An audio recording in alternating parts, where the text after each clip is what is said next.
नहीं है। सुधांशु जी, आपके पास आऊंगा। जो अभी कहा कि जितने जो ब्लेम्स हैं, कुछ भी ब्लेम्स लगा देना और अपना जो अधिनायकवाद वाली बात है, वो एक शैली।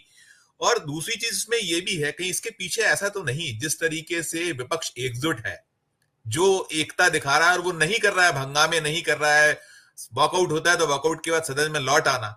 इसके पीछे मकसद कहीं ये तो नहीं कि किसी भी तरीके से उकसाया जाए और फिर जो कुछ करना चाहते थे, जैसे पहले होता था कि बिल धड़ाधड़ पास हो गए उस शोर शराब में, हंगामे में, या पूरे का पूरा विपक्ष बाहर हो गया, तो वो कहीं इसके पीछे मकसद तो नहीं दिखता है कि आप बार बार उकसाइए और कहीं ना कहीं इतना उकसाइए कि वो आपा खो बैठे।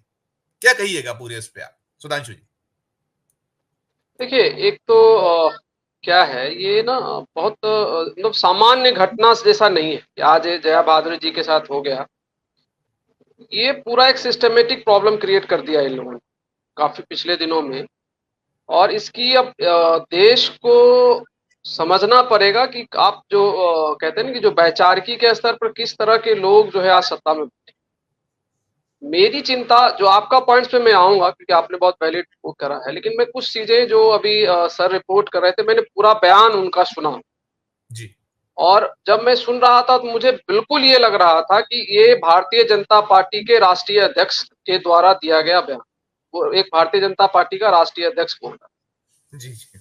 और देखिए, और मैं अब बड़ी बहुत सिलेक्टिव होकर ये वर्ड्स चुन रहा हूँ। मैं ये नहीं कर रहा हूँ भारत का प्रधानमंत्री बोल रहा, मैं ये नहीं कर रहा हूँ भारत का कोई मंत्री बोल रहा, मैं कह रहा हूँ भारतीय जनता पार्टी का राष्ट्रीय अध्यक्ष बोल रहा है। जी। क्योंकि प्रधानमंत्री से भी हम एक आशा रखते हैं कि उनको भी एक सीमा रखनी पड़ेगी कि भाई आप एक पार्टी के से द्वारा जरूर आए हो, लेकिन आप देश के प्रधानमंत्री हो तो आपकी चिंता सबकी होनी चाहिए। भारतीय राष्ट्रीय किसी भी भारतीय राष्ट्रीय कांग्रेस हो या भारतीय जनता पार्टी, उसके राष्ट्रीय अध्यक्ष को पूरी छूट है कि भाई वो अपने विपक्ष की लानत फलानत करे, वो कर सकता।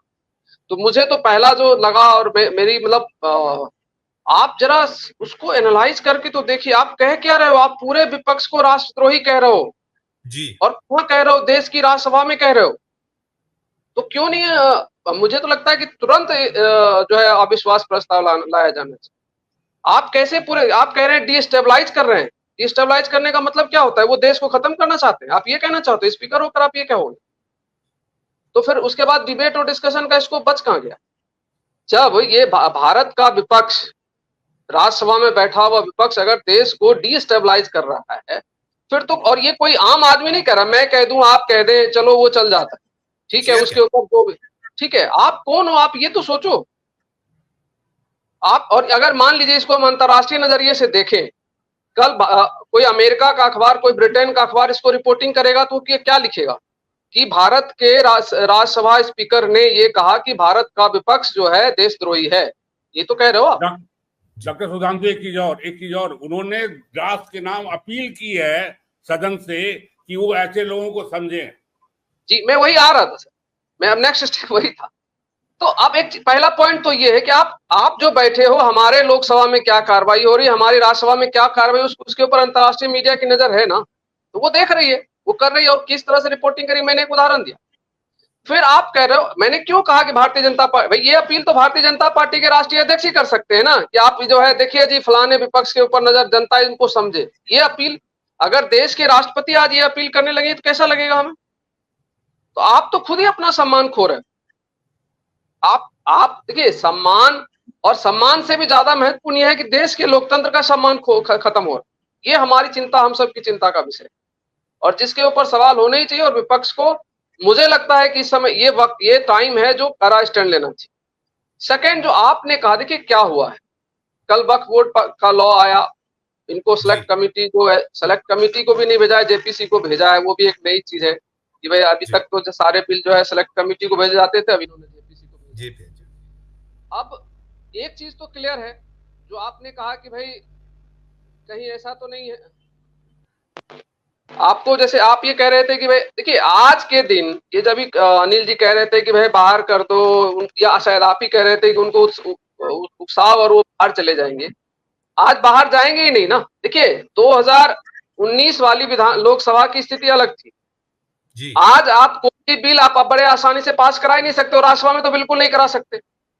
राज्यसभा से बिल पास करा लेंगे, कैसे करा लेंगे? अगर राज्यसभा में बिल पास करा लेते तो हो सकता था कल लोकसभा में इनका स्टैंड अलग होता। उनको पता है कि भाई अगर हम यहाँ ले भी लिए तो लोग राज्यसभा में जाके हम फंस जाएंगे।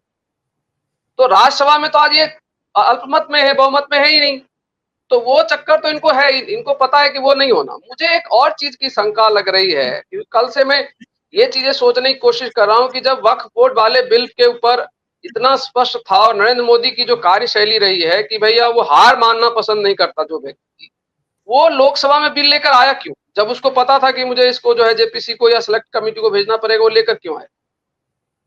तो कहीं ऐसी तो नहीं है कि कोई ऐसी तैयारी चल रही है कि साल भर बाद, 6 महीने बाद कोई बीच में चुनाव कराने की तैयारी और उसके लिए एक जो है भाव भंगिमा बनाई जा रही है। और ये मुद्दा जो उनका हिंदू मुस्लिम प्रेम है उसको कहीं उकेरने की कोशिश, बिल्कुल ठीक कह रहे हैं आप जी। मैं आप सोचिए ना, मुझे लग रहा है जैसे मान लीजिए कल जेडीयू है या चंद्रबाबू नायडू की पार्टी है, कल वो अपना समर्थन अगर वापस लेती है तो उसको लेने के लिए ये सारे सिचुएशंस आए, क्योंकि दोनों का कॉन्फ्लिक्ट का एंगल यहीं पर है। यही एक आप सोचिए ना कि ये सरकार पहला बिल लेकर आ रही है 2024 के बाद, ये 18वीं लोकसभा में, और कौन सा बिल लेकर आ रही है जहां पर उसके एलाय के साथ कॉन्फ्लिक्ट होगा। सबसे पहला बिल वो लेकर आ रही है, एलाय के साथ कॉन्फ्लिक्ट होना है। तो हो सकता है कि कोई इनके मन में कोई एक समीकरण चल रहा हो कि क्या ऐसा है, और उस समीकरण से जुड़ा हुआ ये बयान आप इसको देखेंगे तो आपको बहुत सारी चीजें स्पष्ट हो जाएंगी कि भाई हो सकता है भारत का प्रधानमंत्री कहे उसको जनता ना स्वीकार करे, हो सकता है नड्डा जी राष्ट्रीय अध्यक्ष कहे वो जो जनता स्वीकार न करे, भाई विपक्ष सारा नकारा है, विपक्ष जो है देश तोड़ना चाहता है, विपक्ष देश को बांग्लादेश बनाना चाहता है, ये प्रधानमंत्री जी कहें और जेपी नड्डा जी कहें तो शायद देश की जनता ना माने। लेकिन लोकसभा स्पीकर कहें, क्योंकि उनकी अभी तक उनको ये लगता है कि भाई एक न्यूट्रल सी छवि तो होती है लोकसभा स्पीकर की और राज्यसभा सभापति की, तो शायद ये वजह हो कि ये सारे बयान उनके तरफ से लाए जा रहे हैं। तो आप ये क्योंकि देखिए इनके ये इतनी आसानी से 240 सीट के बीच की जो छटपटाहट है कि भैया मुझे पार्लियामेंट में भी सुनना पड़ रहा है, दोनों तरफ लोकसभा और राज्यसभा में, उनके लिए इतना आसान नहीं है सुन ले, और वो सुन रहे हैं, और आज उनकी एक मजबूरी है। और तीसरी चीज, एज ए गवर्नर उन्होंने क्या किया अनिल जी ने बताया, उस पर तो चर्चा ही नहीं करनी चाहिए। और जब पूरा देश ये चाहता था कि, और गवर्नर के ऊपर बहुत सारी चर्चाएं हुई है, कमेटियां बनी है, गवर्नर की भूमिका तय की गई, उसमें उसी फ्रेम में तो ये आते नहीं, ये तो सबको पता है। एक चीज जो महत्वपूर्ण है जिसके ऊपर सबका ध्यान गया, और मैं भी उसमें एक चीज जोड़ना चाहता हूं, जया बच्चन जब प्रेस कॉन्फ्रेंस करने आती हैं और मीडिया उनसे ये सवाल पूछता है कि आगे का स्टेप क्या होगा, आप याद करिए सर ने जरूर सुना होगा क्योंकि इन्होंने भी पूरा, तो जया बच्चन अपनी तरफ से कोई बयान नहीं कहती, वो ये कहती है कि मैं क्यों बताऊं, हमारा लीडर ऑफ अपोजिशन बताएगा आपको। Leader of opposition Congress party का व्यक्ति है और वो समाजवादी पार्टी की है। तो आपको क्या लगता है? और वहां पर राहुल गांधी जब अपने भाषण में बार बार कह रहे हैं कि ये इंडिया ब्लॉक कह रहा है, राहुल गांधी नहीं कह रहा है, as a individual Rahul Gandhi का मतलब मत समझना, एज ए इंडिया ब्लॉक में कह रहा हूं कि अरविंद केजरीवाल जेल में है और हेमंत सोरेन को जेल भेजा गया था तो हमारी उस पर आपत्ति होगी, तो वो इंडिया ब्लॉक की बात कर रहे हैं। और वो जो इंडिया ब्लॉक का स्ट्रक्चर है आज वो इस तरीके से, क्योंकि देखिए इनके पास कोई स्कोप निकल कर नहीं आ रहा कि इनमें ये जो 236-33 लोग बने हुए हैं आज के दिन इंडिया ब्लॉक के अंदर, उसमें से किसी पार्टी के अंदर ये प्रवेश कर पाए, उनके अंदर कोई छेड़छाड़ कर पाए, उनको तोड़ पाए, ये इनके लिए संभव नहीं हो पा रहा। ये लगातार, ऐसा नहीं है कि ये कोशिश नहीं कर रहे हैं, आप ये मानकर चलो जिस तरीके से सरकारें चली हैं तो वो कोशिश जरूर कर, तो कोशिश करने के बाद इनको क्या है, इनको जो है असफलताएं मिल रही हैं, इनको लग रहा है कि हम लाख कोशिश कर ले, हम इस जो चट्टानी एकता एक तरह से विपक्ष की बनी हुई है उसको वो तोड़ नहीं पा रहे। तो अगर चट्टानी एकता को नहीं तोड़ेंगे तो आज के दिन आप बताइए ना राज्यसभा से कौन सा बिल पास करा लेंगे, कौन सा बिल इनका पास होता है? तो इसका मतलब सरकार चुनी जाएगी, सरकार बन गई है, प्रधानमंत्री बने हुए, लेकिन लोकसभा से इनका कोई बिल पास नहीं होगा। और उसमें भी जब खास करके वाईएसआर वाले और इधर उड़ीसा वाले दोनों, बीजेडी और वाईएसआर का भी स्टैंड लगभग तय है, और वो तो एग्रेसिव है, वक्फ बोर्ड पे आप देखिए वो एग्रेसिव है। और ये भी कल जो देखने को मिला कि वाईएसआर कांग्रेस ने मजबूर किया है टीडीपी को कि आप जो है इसके खिलाफ जाइए। शुरू में नहीं था, वाईएसआर कांग्रेस ने स्टैंड लिया, और मुझे लगता है टीडीपी की मजबूरी बनी होगी कि अगर वाईएसआर ले रहा है जो उनका एक वोट बैंक है वो खिसक जाए। तो वो चीजें तो राज्यसभा में, भले ही वो लोकसभा में कम हो गई है वाईएसआर और बीजेडी, लेकिन राज्यसभा में तो बहुत मजबूत है आज के दिन भी। उनके पास बहुत, एक के पास 10 के आसपास मेंबर ऑफ पार्लियामेंट है, दूसरे के पास भी लगभग उसी तरह के। तो राज्यसभा में तो इनकी स्थिति बहुत कमजोर है। और देखिए एक चीज जो इंपॉर्टेंट क्या है, संविधान हत्या दिवस, आज उन्होंने ये भी कहा है ठीक है, सरकार का फैसला है।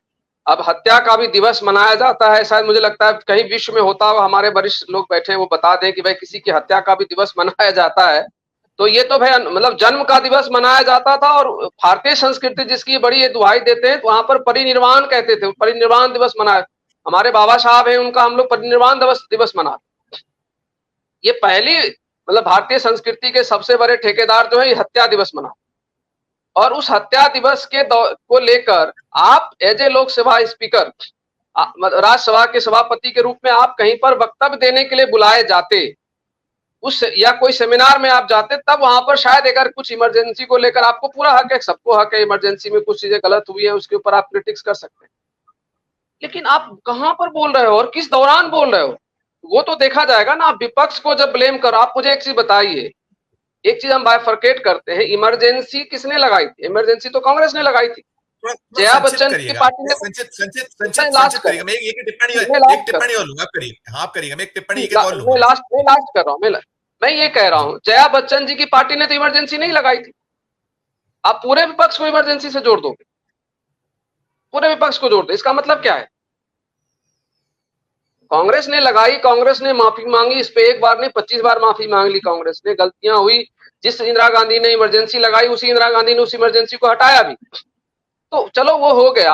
आप एज ए राज्यसभा में बैठकर सभापति होते उन चीजों को आप दोहरा रहे हो। आज का क्या मतलब था? आज उस चीज को मनाने का क्या मतलब, बताने का क्या मतलब था? आप पूरे अपोजिशन को उसके साथ क्यों जोड़ रहे हो भाई? तो ये तो दिखा रहे हैं ना कि भाई आप कहीं न कहीं जो आपकी भूमिका है उसको आप क्रॉस कर रहे हो, और उस क्रॉस करने में आपका क्या हो रहा है वो उस पर हम बहुत ज्यादा नहीं टिप्पणी कर सकते, लेकिन इस देश का और इस देश के लोकतंत्र का नुकसान हो रहा है, इस पे तो हम लोगों को आपत्ति है। और मुझे लगता है कि विपक्ष को बहुत सतर्क तरीके से इस पूरे व्यवस्था जो अभी चल रहा है उसको एनालाइज करना चाहिए, और एक स्टेप तो लेना पड़ेगा ताकि देश को ये मैसेज दे पाए कि भाई, और कम से कम जो बयान उनके दिए गए उन बयानों की एक लिखित निंदा प्रस्ताव जो है, भले ही वो राज्यसभा में जाता है, वहां डिस्कशन होता है नहीं होता, लेकिन देश को कैटेगरिकली ये बताए जाने की जरूरत है कि भाई ये जो ये इस तरह की, चूंकि इसका नहीं, अगर नहीं लेकर जाएंगे तो इनका जो नैरेटिव चलाने का जो खेल है वो चलता रहेगा। इसको